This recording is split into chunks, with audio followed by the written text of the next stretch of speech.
ఆంధ్రప్రదేశ్ రాజకీయంలో విచిత్రం ఏంటంటే, ఏ పార్టీకి వ్యతిరేకంగా ఇంకో పార్టీ పుట్టిందో, ఆ పుట్టిన పార్టీని ఇప్పుడు అధికారంలోకి తీసుకురావడానికి ఏ పార్టీ అయితే నాశనమైందో ఆ పార్టీ ప్రయత్నిస్తుంటాం. ఇది వినడానికి మిస్టరీగా ఉండే మాట, చిరాగ్గా ఉండే మాట అయినా నిజమేంటంటే, తెలుగుదేశం పార్టీ ఎవరి కోసం పుట్టింది? కాంగ్రెస్ అనేదాన్ని గద్దె దించడం కోసం పుట్టింది. కాంగ్రెస్కి వ్యతిరేకంగా పుట్టిన పార్టీ తెలుగుదేశం. ఇవాళ అదే కాంగ్రెస్ పార్టీ తెలుగుదేశాన్ని గెలిపించడం కోసం ప్రయత్నిస్తోంది. ఏ చంద్రబాబు నాయుడు అనే ఆయన్ని గద్దె దించి తన సత్తా చూపెట్టాడో ఆ రాజశేఖర్ రెడ్డి బిడ్డ తర్వాత సీఎం అయితే, ఆ రాజశేఖర్ రెడ్డి మరొక బిడ్డ చంద్రబాబు నాయుడిని అధికారంలోకి తీసుకురావాలని చూస్తుంది. ఆ రాజశేఖర్ రెడ్డి పెంపకంలో పెరిగినటువంటి మరొక బిడ్డ ఇప్పుడు చంద్రబాబుని అధికారంలోకి తీసుకురావాలని చూస్తుంది.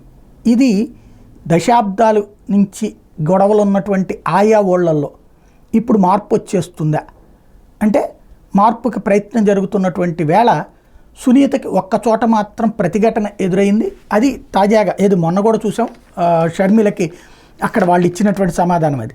ఇప్పుడు తాజాగా చూస్తే సునీత కల్లూరుపల్లె తండాలో వెళ్ళినటువంటి సందులో రోడ్ షోలో భాగంగా కుమార్ల కాల్వ, ఎర్రబొమ్మనపల్లె, రాజుపల్లె, ఎర్రగుడి మీదుగా కల్లూరుపల్లె వెళ్ళారు. సునీత తదితరులు అక్కడ గ్రామానికి చేరుకుంటే, గ్రామంలోకి వెళ్ళగానే తులసిరెడ్డితో కలిసి తెలుగుదేశం పార్టీ వర్గీయులు ఇంటికి వెళ్ళారు. ఆ తర్వాత వీధుల్లో తిరగడానికి బయలుదేరినప్పుడు గ్రామస్తులంతా అక్కడ అది కాంగ్రెస్ పార్టీ వాళ్ళు కాకుండా తెలుగుదేశం వాళ్ళ ఇంటికి వెళ్ళడం, కాంగ్రెస్ సంబంధించినటువంటి వాళ్ళు తెలుగుదేశం వాళ్ళ ఇంటికి వెళ్ళడం ఒక ఎత్తు. ఆ తర్వాత గ్రామస్తులంతా వచ్చి మీరు వీధి వీధి తిరగద్దు, చెప్పదలుచుకుంది ఏంటో రచ్చబండ దగ్గర చెబుదురు అంటూ తీసుకెళ్లారట. తులసిరెడ్డి వైఎస్ఆర్సీపీ ప్రభుత్వాన్ని విమర్శించారు. ఆయన చాలా ధైర్యంగా పనిచేసి పెడుతున్నారు అక్కడ. వాస్తవంగా చెప్పాలంటే వాళ్ళు షర్మిల సునీతలకి ఆయన ఒకడే తోరు.